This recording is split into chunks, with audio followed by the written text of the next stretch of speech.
El gobierno busca reactivar la economía golpeada por la emergencia sanitaria que se decretó a raíz de la epidemia del coronavirus COVID-19. Desde el 13 de marzo, el Poder Ejecutivo ha implementado una batería de medidas destinadas a empresas, empleados y personas que trabajan por su cuenta. Varias de ellas van a extenderse en el mes de julio, al tiempo que se anuncia se agregarán otras que están siendo preparadas por los Ministerios de Economía y de Trabajo. ¿Cuáles son los sectores que podrán traccionar la generación de mano de obra y también la recuperación de trabajos perdidos? De esos temas vamos a conversar a partir de este momento con el ministro de Trabajo y Seguridad Social, Pablo Mieres.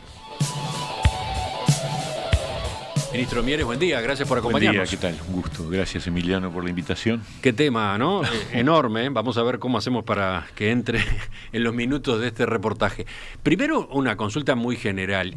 ¿Cómo resume el impacto de la emergencia sanitaria en el mundo del trabajo acá? En el mundo en general fue y es tremendo, impresionante, y Uruguay no podía ser la excepción. Por lo tanto, eso se vio enseguida. Nosotros tuvimos los primeros casos de coronavirus en Uruguay el viernes 13. A última hora del día se anunció formalmente la emergencia sanitaria y a partir del lunes 16 empezó una avalancha de solicitudes de seguro de paro para que... Ahí está, para ejemplificar con esos números que ni siquiera son, no son todos los que interesan, ¿no? Pero en materia de seguro de paro, ¿cuánto había el 13 de marzo? ¿Cuánto hay hoy de seguro de paro? Sí, en los primeros 15 días de marzo hubo 8.000 solicitudes, que es más o menos lo que venía habiendo, que ya era un incremento, porque el seguro de paro en febrero y en enero ya estaba en 50.000 personas, que era un número muy importante. Entonces nosotros hablábamos cuando asumimos, y esto no había llegado todavía, que había un deterioro del empleo y que iba a ser una prioridad la preocupación por el empleo. Pero entonces antes de la emergencia sanitaria, 50.000 personas en el seguro de paro. 50.000 en enero y 50.000 en febrero aproximadamente, números redondos. Y ya en marzo pasamos a 120.000 y en los meses de abril y mayo fueron 195.000, o sea, 200.000. Esa es la situación. Yo creo que ahí meseteamos, como se dice ahora, es un término que está de moda, meseteamos el número de personas en seguro de paro y todavía no tenemos los datos de cuánto se ha pagado en el mes de junio, pero seguramente, porque todavía no cerró siquiera el mes de junio, pero seguramente va a haber una pequeña reducción, pienso yo, porque también el ritmo de envío al seguro de paro se ha ido reduciendo en la medida que, por un lado, ha empezado la reactivación, por otro lado, ya es mucha gente la que está en seguro de paro. Se calcula que en personas, en distintos momentos, en estos meses desde que empezó el año, desde enero a la fecha, han estado o están 250.000 personas, que es casi más del 25% del total de personas dependientes que aportan al Banco de Previsión Social. Y yo decía que esos números, con ser ya gráficos, no abarcan toda la realidad, porque faltan aquellos empleados que no tenían generado el derecho al seguro de paro, ¿no? Exacto. ¿Qué pasó? ¿Puede haber casos de despidos licios y llanos?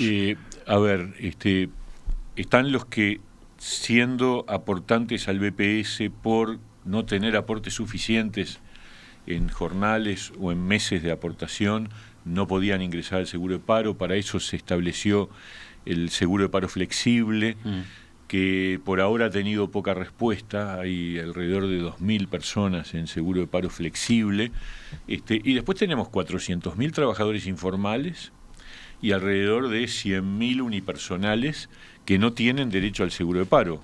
Los primeros porque son informales estrictamente, y los segundos porque el tipo de aportación como unipersonal no incluye la cobertura de seguro de paro, que es un tema que vamos a tener que analizar, porque acá hay como medidas de emergencia, Emiliano, de respuesta inmediata, de urgencia, pero también hay aprendizajes que indican dónde hay agujeros, dónde hay problemas que tienen que ver con nuestro sistema de protección social, que en comparación con otros países de América Latina es mucho mejor, pero que tiene huecos y dificultades que ahora están en plena exhibición, se hacen ver, ¿no? Ya que estamos y ya que apareció mencionada alguna de ellas, Vamos a repasar cuáles son las medidas que se fueron tomando desde el Ministerio de Trabajo y Seguridad Social y el Poder Ejecutivo para enfrentar esta crisis a partir del 1 de marzo. Vamos a ir viéndolas por lo menos para tener una visión global y después sacar alguna conclusión y después mirar hacia adelante, ¿no? Quedó mencionado allí al pasar que se flexibilizaron los requisitos para acceder al seguro de desempleo, tanto para trabajadores mensuales como para jornaleros, ¿no? Sí, porque habíamos visto que había un número importante de trabajadores que no habían aportado lo que se exige, que son 6 meses en los últimos 12 para los mensuales o 150 jornales en los últimos 12 meses para los jornaleros. Entonces bajamos el requisito a aportes entre 3 y 6 meses y entre 75 y 149 jornales. Esto no fue una medida muy efectiva, por lo visto. No fue muy útil.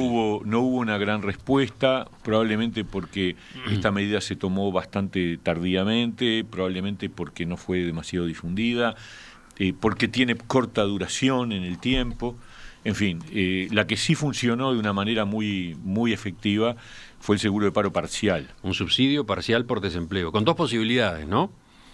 Reducción de horario o reducción de la semana de trabajo. Sí, nosotros vimos cuando llegó el impacto inmediatamente que había casos en donde podíamos evitar el envío total al seguro de paro de un trabajador si se ofrecía algo que no existía, que era la posibilidad de reducir jornada laboral, ya sea por cantidad de días en el mes, pero menos del mes entero, porque el seguro de paro era por mes entero, o por mitad de horario, es decir, que la persona fuera al seguro de paro por la mitad de la jornada laboral. Eso sí anduvo muy bien. Ha habido un ¿Cómo lo puede incremento cuantificar? Significativo, estuvo en el orden de unos 25%, 30% del total de subsidios por seguro de paro en los últimos 2 meses. Eso es una muy buena cifra. Y después está el tema de los despidos. O sea, cuando se envía el seguro de paro, se puede enviar por la expectativa de suspensión o reducción, como le llaman. Está la parcial y está el seguro de paro por despido. Seguro de paro por despido no, digamos, en el momento por lo menos que se mandó a la persona, ahora viene la hora de la verdad, cuando se vencen los seguros de paro. Ahora hablamos de eso, sí, pero hablamos de julio. Pero con causal despido fue el 8-9% del total de las solicitudes de seguro de paro. Pero volviendo al subsidio parcial por desempleo, usted decía 25% de todas las solicitudes. Sí, aproximadamente, sí. ¿Y a qué sectores de actividad correspondía? Eso no tiene grandes diferencias con el total. ¿No? En el total estamos hablando de que es un impacto muy fuerte, fue un impacto muy fuerte en el comercio, fue sin duda en todo el sector que tiene que ver con espectáculos, con actividades culturales, o sea, un poco lo que hemos visto y vivido en lo que es el cierre de las actividades en su momento neurálgico, ¿no? Que fue enseguida que estalló la pandemia, ¿no? ¿Cómo se controló? Porque me imagino que un subsidio especial como podía dar lugar a manipulaciones, a engaños, etcétera, ¿no? Sí. Bueno, de hecho, tenemos varios casos. En una primera lista de informes hubo 9 casos en donde la Inspección de Trabajo, que salió a controlar, obviamente, como todo, también esto, y se encontraron 9 casos en donde había habido aparentes porque estas cosas tienen vista a la empresa hace sus descargos, etcétera. Hay todo un procedimiento administrativo como corresponde, y luego se le traslada el tema al BPS, que es el dañado, es el defraudado, digamos. 9 casos, y en una segunda tanda de inspección ha habido otros 14, no me acuerdo si son 14 o 20 casos, por ahí. O sea que estamos hablando de un número bajo. Sí, me llama la atención. Muy bajo, pero preocupante. ¿Es bajo porque la realidad es así o porque la capacidad de inspección del Ministerio es reducida? Esa es la pregunta, ¿no? Es decir, nosotros estamos haciendo las inspecciones, pero nunca vivió el Uruguay una situación de este tipo, y por lo tanto la capacidad inspectiva también está sobrepasada por la realidad de lo que estamos viviendo. La señal es que estamos controlando y que va a haber sanciones, y que incluso desde el punto de vista jurídico puede dar pie incluso hasta la tipificación de un delito, porque hay un fraude a un organismo del Estado en materia de recaudación, ¿no? Seguimos repasando las medidas. Se dispuso mediante decreto que las personas mayores de 65 años pudieran quedarse en aislamiento accediendo a un subsidio por enfermedad. Sí, ahí desde el primer fin de semana, yo me acuerdo porque, bueno, ese fin de semana va a ser inolvidable para todos, ¿no? Dijimos, bueno, a todo el que se cuarentena, y ahí fundamentalmente lo primero que pensamos era la gente que volvía del exterior, que era la que iba directo a cuarentena, o la que había estado en contacto con esos primeros casos, que eran todavía muy pocos, y dijimos, bueno, lo que corresponde es otorgarles el subsidio por enfermedad, porque le estamos obligando a esos trabajadores a quedarse en sus casas, y por lo tanto deben ser tratados, no son enfermos, pero son sospechosos de enfermedad, y por lo tanto se le otorgó el subsidio por enfermedad. A los cuarentenados todavía hoy se les sigue otorgando el subsidio por enfermedad, y se agregó luego a las personas vulnerables, tomando como criterio la edad. O sea, las personas mayores de mayores, 65 claro, años. son dos partes, ¿no? A los que se iban en cuarentena se les reconocía la situación de subsidio por enfermedad. Exacto. Y a las personas mayores de 65 años, para que se quedaran efectivamente en sus casas, también, ¿no? También, exacto. Y eso está vigente y vamos a prorrogarlo nuevamente, porque se estaba venciendo a fin de junio, y lo vamos a mover un mes más. Los dos obviamente. instrumentos. Sí. Estos instrumentos están, son unos 8.000, 10.000 subsidios por enfermedad que venimos pagando el Estado, el país, el Banco de Previsión Social, mensualmente por cuarentena, o sea, por causal cuarentena. Por causal cuarentena, 8.000, Sí, 9.000. sí.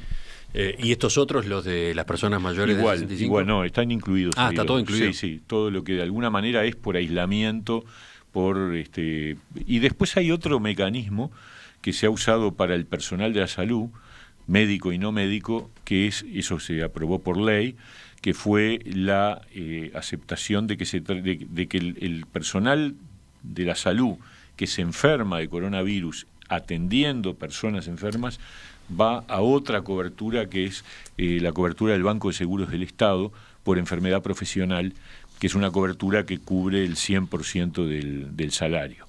O sea que esas son las medidas diferentes, nuevas, que bueno, obviamente uno está todo el tiempo elaborando, discutiendo, trabajando, viendo si puede dar respuesta, con siempre, Emiliano, la sensación de la insuficiencia. Es decir, la sensación que tenemos es que cuando tomamos decisiones de cualquier tipo frente a una situación tan dramática y tan impactante, nos quedamos siempre con la sensación de insuficiencia, ¿no? Pero además pasa que todas estas personas, todas, por ejemplo, las que acceden, a un subsidio por desempleo parcial o total, los que van al subsidio total bajan al 50%. Bueno, ahí está, eso iba. Todas estas personas reducen sus ingresos. Claro, punto. 50%. Lo de subsidio por desempleo total, 50%. Subsidio por enfermedad, 70%.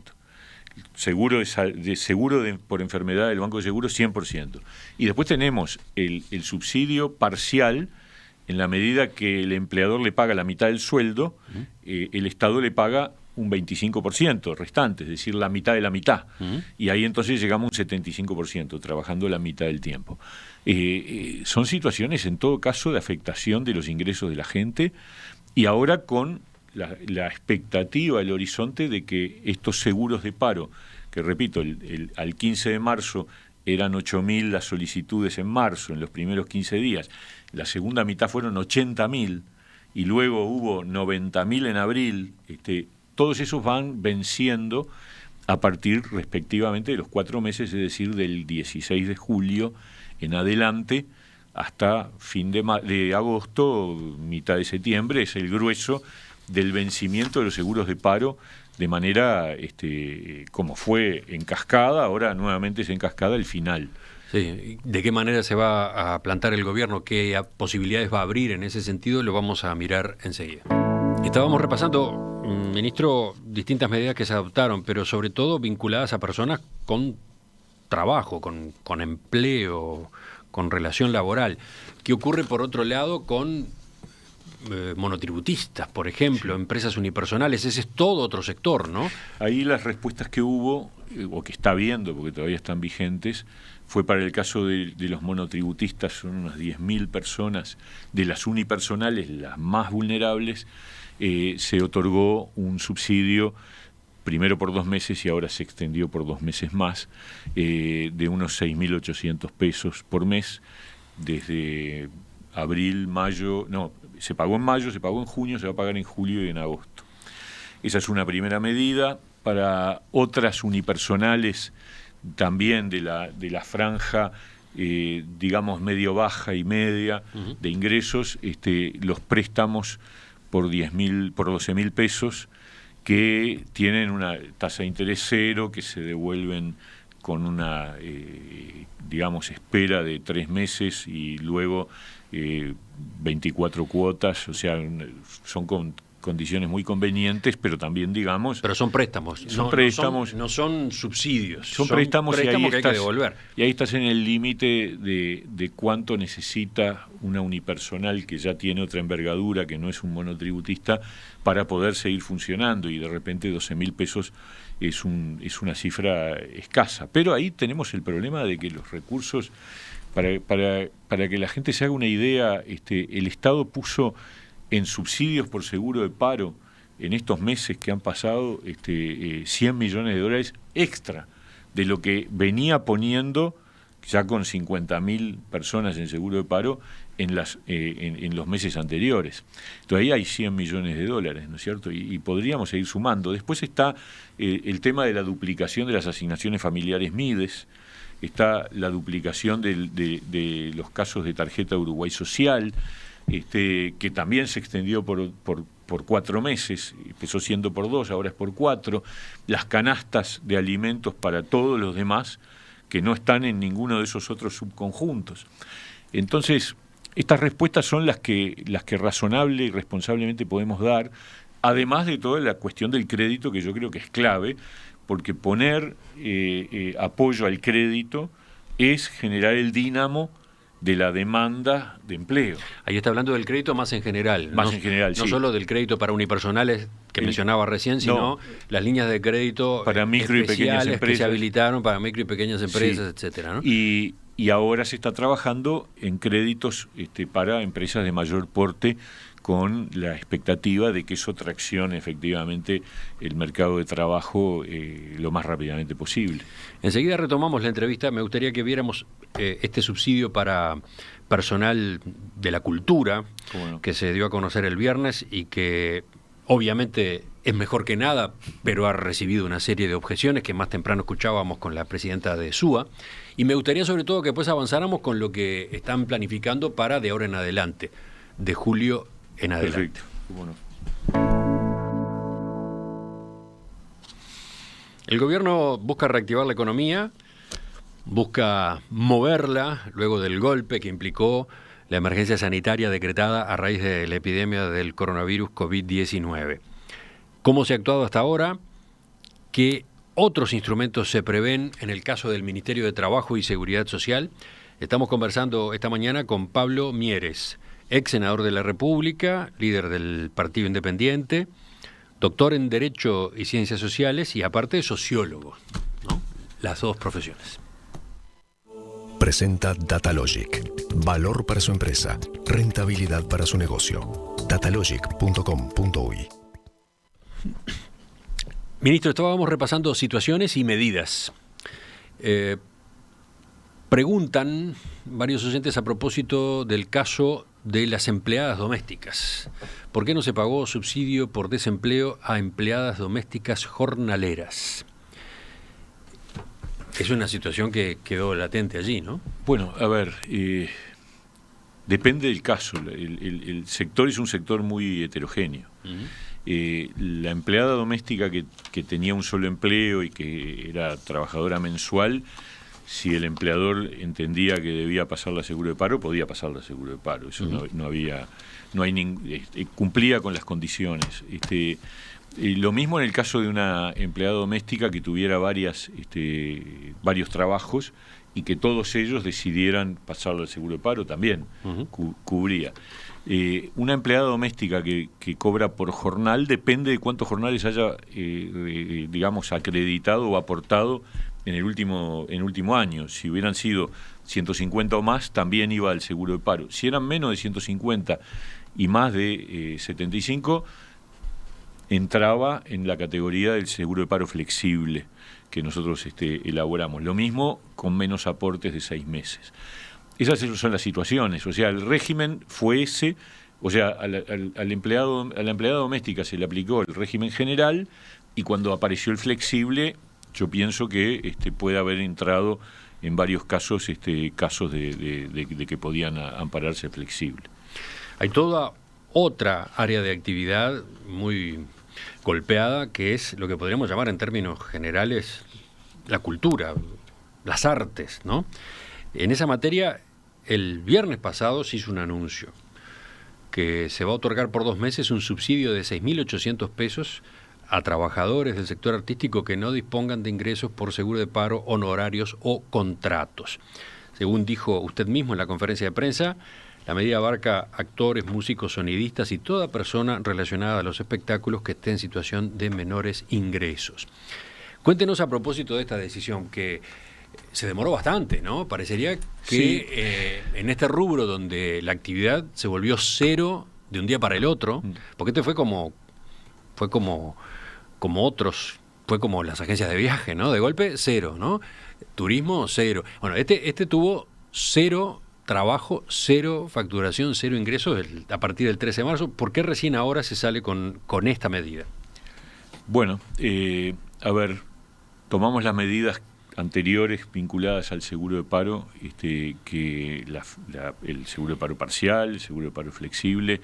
En este último, además, incorporamos que en el caso de multiempleo, en el área de los espectáculos, del arte, de la cultura, se podía ingresar al seguro de paro por uno de los... O sea, ustedes saben que las reglas actuales del seguro de paro impiden que si uno tiene varios empleos, si le mantienen el ingreso en alguno de los empleos, no puede ir al seguro de paro. Bueno, la cultura fue uno de las excepciones.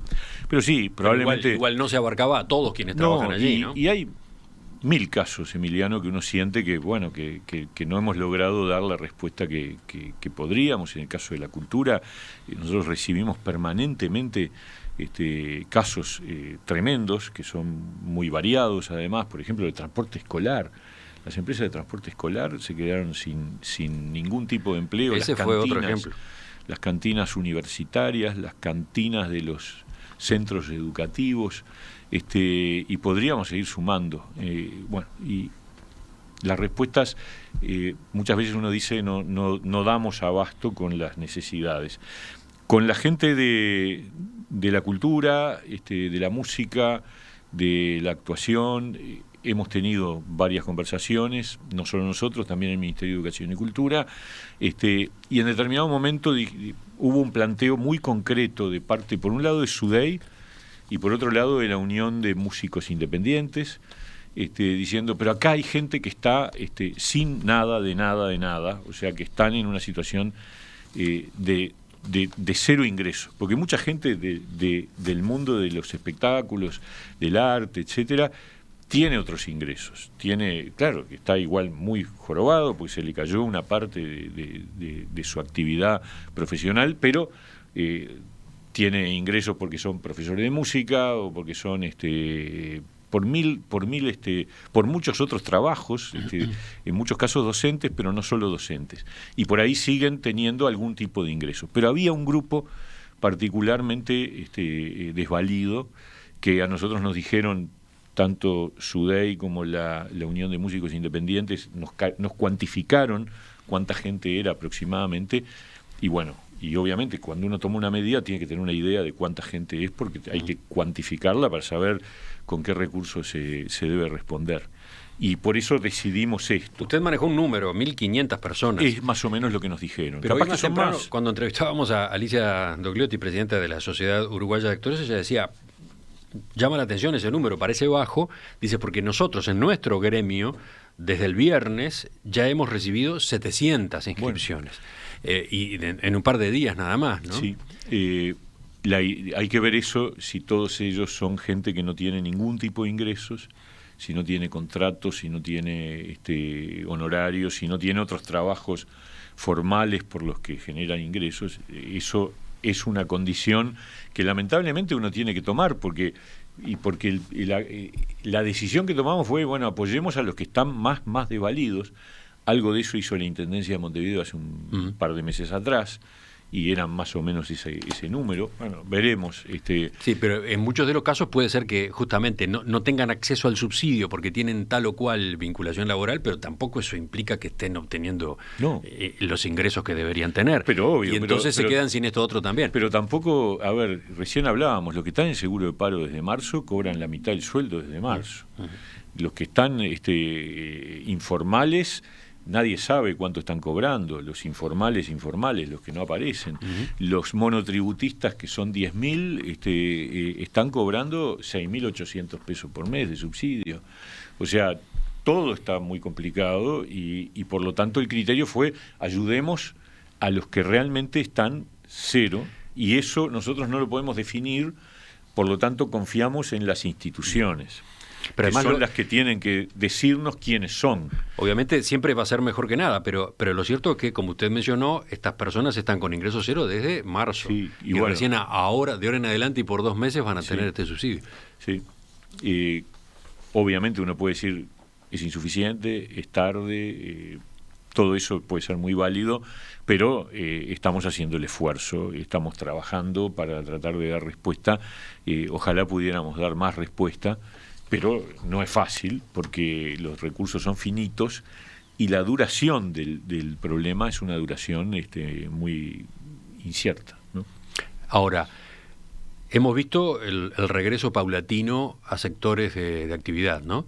La construcción, oficinas públicas, restaurantes, la educación, shopping centers, espectáculos públicos en salas relativamente chicas, ¿no? Con mesas y sillas, pero falta mucho para que se reintegre la actividad que hubo antes del 13 de marzo. Por mencionar un rubro, faltan las fiestas y los eventos, las conferencias, los seminarios, faltan los deportes. Es brutal, sí. El turismo, recién ahora está empezando a dar pasos, el turismo interno esta semana, pero queda por fuera, obviamente, la venta de paquetes al exterior, etcétera, y por lo tanto todo ese sector de agencias de viaje. Entonces, ¿qué otro tipo de medidas están siendo manejadas en este momento? Bueno, nosotros estamos viendo, como decíamos hace un rato, que se está por vencer el seguro de paro que fue activado de manera masiva a partir del 16 de marzo. Y nuestro objetivo es tratar de lograr que esas personas que están en el seguro de paro puedan reincorporarse a sus trabajos. Para eso, la medida que está ya definida y que en estos días va a hacerse ya efectiva es otorgar una suerte de aliento a la reincorporación para el empleador por cada trabajador que incorpore al seguro de paro, del seguro de paro al trabajo, por un monto que equivale a unos 5.000 pesos durante 3 meses por cada trabajador que reincorpore o que genere como nuevo puesto de trabajo para el caso de las empresas que no tienen gente en seguro de paro. ¿Cuál es la idea? La idea es incentivar al empleo, es dar una ayuda al empleador que dice, bueno, yo voy a incorporar gente.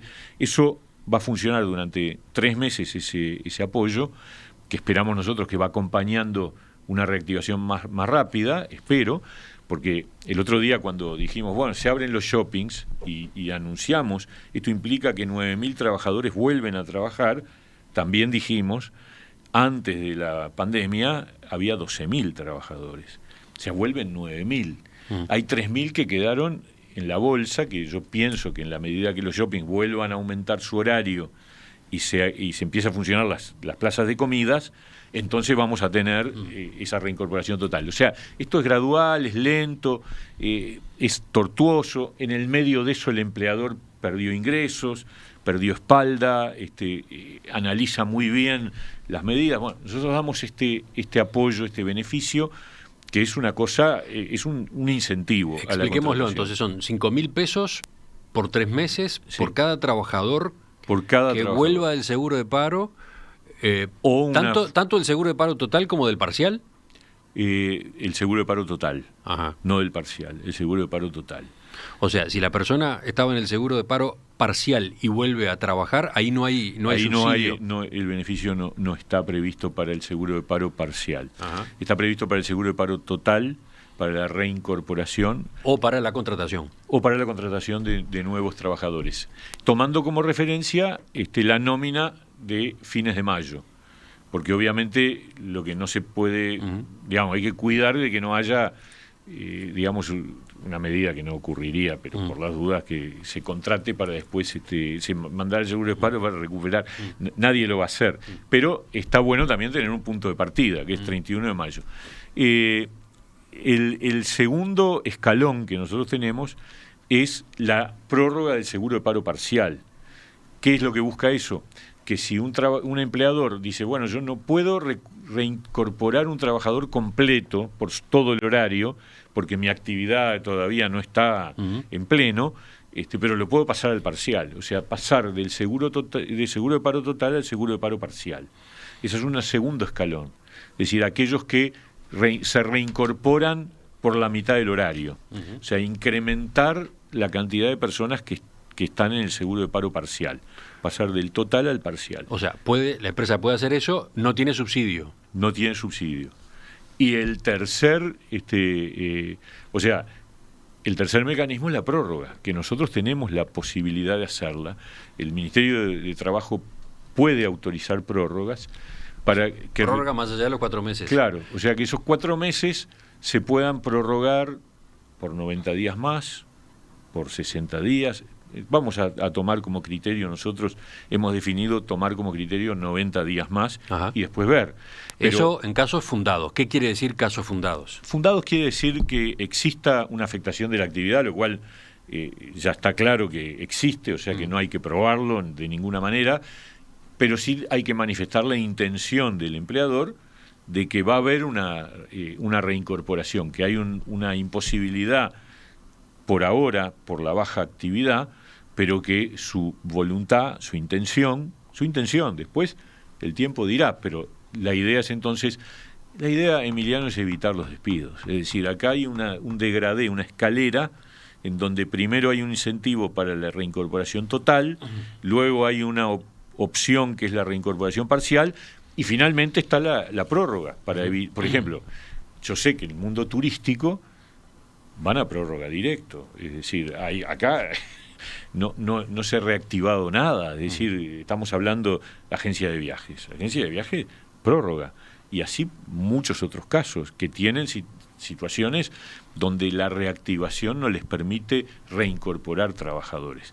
Entonces, en esto va a haber, está habiendo ya, porque a nosotros nos llegan solicitudes de prórroga permanentemente, y las vamos autorizando a distintas empresas de un montón de trabajadores, pero claro, ahora se nos viene la avalancha, y por eso los 3 escalones para ayudar a la recuperación del empleo. Hacemos la última pausa, aprovecho para revisar mensajes de los oyentes que plantean preguntas o comentarios, y sobre todo vemos, aparte de esto que hemos venido charlando, que usted ha venido explicando, ¿qué más? ¿Qué otras posibilidades existen? ¿Qué se está estudiando a nivel del gobierno? ¿Qué va a pasar en el diálogo tripartito? Sí. Con cámaras empresariales, con sindicatos. ¿Qué otras alternativas se abren por esa vía? Bueno, están de por medio nada menos que los acuerdos salariales. Con eso volvemos enseguida. A las 9:18 ingresamos en la tercera y última parte de la entrevista con el ministro de Trabajo y Seguridad Social, Pablo Mieres.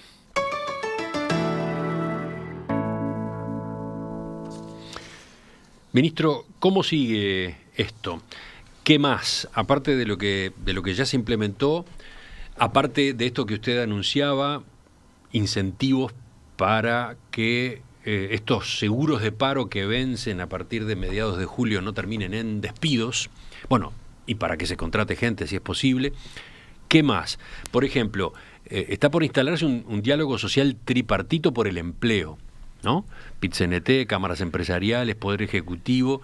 ¿Cuál es la idea allí? Sí. ¿Qué expectativas existen? Esa fue una iniciativa que lanzó el PIT-CNT por allá, apenas surgió esta crisis, y que nosotros levantamos y levantamos con mucho calor. Nos parece que es fundamental tener un ámbito en donde sigamos inventando ideas, propuestas, iniciativas, leyes, resoluciones, monitoreo.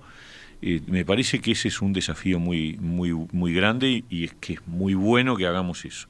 O sea, hoy tenemos ahora a las 4 de la tarde la reunión del Consejo Superior Tripartito, que se supone que va a terminar de resolver el famoso tema del periodo puente, de la 8ª ronda salarial. Esa es otra cosa. Ese es el tema salarial, pero... Las negociaciones colectivas, qué pasa con los convenios, cuáles son las pautas salariales para este año. Sí. Este año de ahora en adelante. Sí, por un año, porque entendimos que era una cosa muy excepcional. Vamos a ver, hoy tenemos que escuchar la respuesta tanto del PIT-CNT como de las cámaras empresariales. Pero parte de la propuesta que hizo el Poder Ejecutivo fue instalar este diálogo social tripartito por el empleo, por la sustentabilidad de las empresas y por el trabajo digno. Esas son las consignas, y eso va a implicar otra cosa más que a mí me parece fundamental, y para la cual el Ministerio de Trabajo, ahí en diálogo con INEFOP, estamos trabajando fuertemente, que es tratar de pronosticar los cambios de la estructura del mercado de empleo.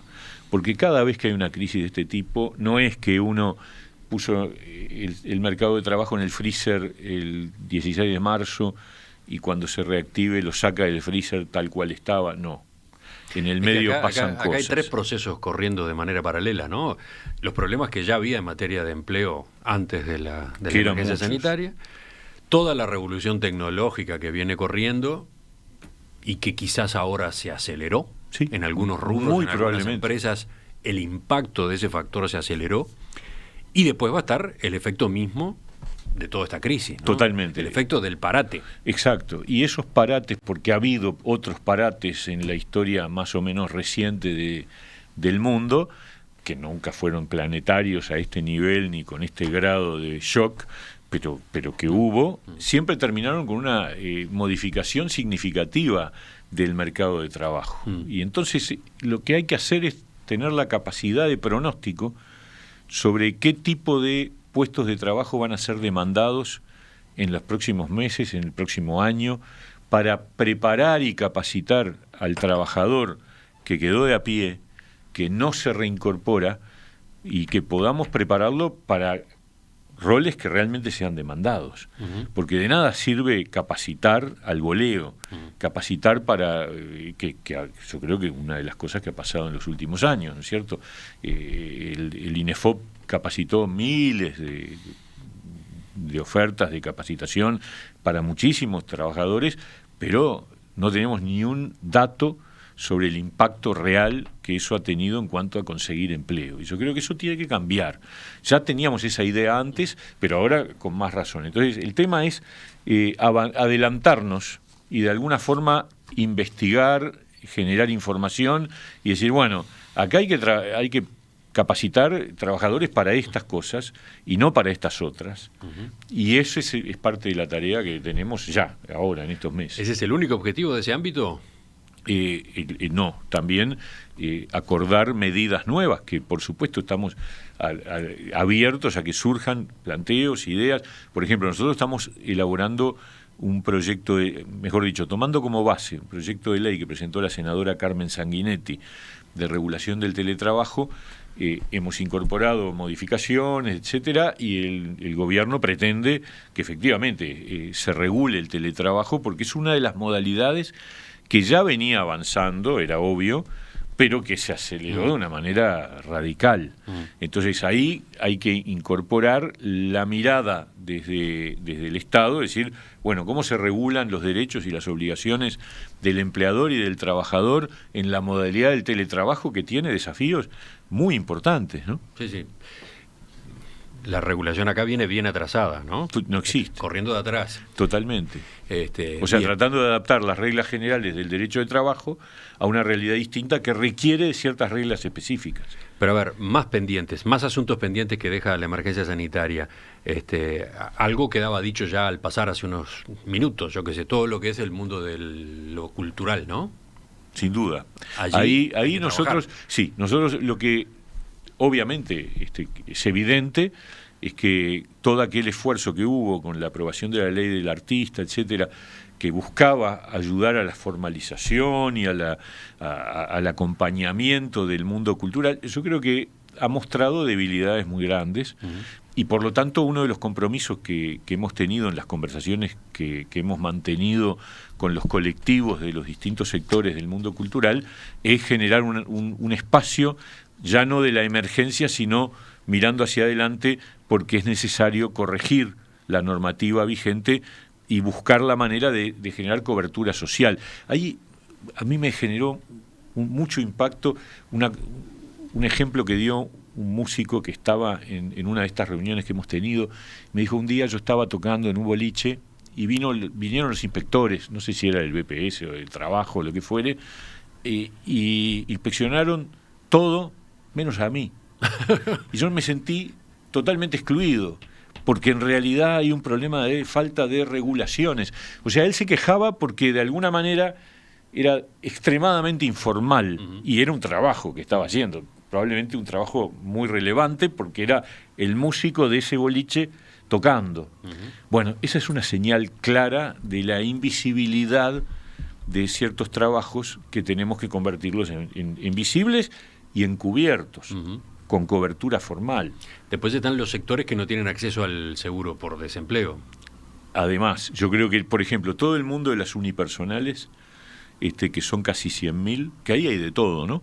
Desde el monotributista hasta un profesional que factura una gran cantidad de ingresos por honorarios. Pero en ese rango de esas 100.000 unipersonales hay un grueso que son trabajadores, es decir, que en vez de estar en nómina y ser dependientes, venden su trabajo a través de facturación de servicios. Bueno, pero no cubren seguro de paro, no cubre seguro de enfermedad, sí la cobertura de salud, pero no el seguro de enfermedad.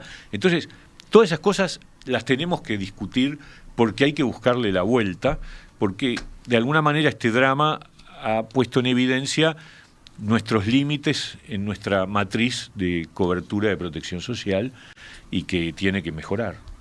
Entonces, por acá tenemos... Hay agenda, digamos. Hay agenda, sí, a abordar, pero pensando en el futuro desde el punto de vista de la regulación. Ahora, en cuanto a nuevos incentivos para la actividad, para mover a determinado tipo de empresas o determinados rubros, sí. ¿En qué se está? Y bueno, ahí no hay tutía. Es decir, acá la clave para el crecimiento es inversión y crédito y exoneraciones para promover facilidades, y en eso está trabajando el Ministerio de Economía, por supuesto en diálogo con nosotros y con otras áreas de gobierno, pero efectivamente la idea es que haya un esfuerzo grande de oferta de crédito, no solo para micro y pequeñas empresas, sino también para empresas más grandes, y que haya capacidad de promover nuevas inversiones, porque el empleo, para moverla, nosotros con esto que hablábamos hace un rato, lo que hacemos es tratar de evitar que las personas que cayeron en el seguro de paro se conviertan en despedidos, desempleados, desocupados. Bueno, pero es el stock que había. Pero lo que hay que hacer es que muchos de ellos no van a tener lugar, y por lo tanto hay que crear nuevos lugares y hay que crear nuevas dinámicas. Y en definitiva el incentivo más fuerte al empleo es justamente la inversión y el crédito. Ayer en Canal 2, en Séptimo Día, Marcela Doval, la periodista que trabaja también en el diario El País, adelantaba que en la Torre Ejecutiva se está trabajando en un plan de obra pública, un plan especial de obra pública, como otro motor de la generación de puestos de trabajo. ¿En qué está eso? No, yo creo que la construcción en general, la construcción es un gran dinamizador. Por eso era importante la reincorporación de la construcción al trabajo que se dio el 13 de abril, ya hace unos cuantos meses, y obviamente las obras que están encaminadas, como las que tienen que ver con UPM2, con el ferrocarril, el puerto, etcétera, y carreteras, y bueno, si además podemos incorporarle un plan más ambicioso que sume, sin duda que todo esto, porque la construcción mueve no solo la construcción, sino todo un montón de actividades indirectas que son proveeduría, que son servicios, que es todo lo que hay, transporte, etcétera, etcétera, ¿no? Pablo Mieres, ministro de Trabajo y Seguridad Social, le agradezco que nos haya visitado esta mañana. Seguimos en contacto, ¿eh? Un gusto.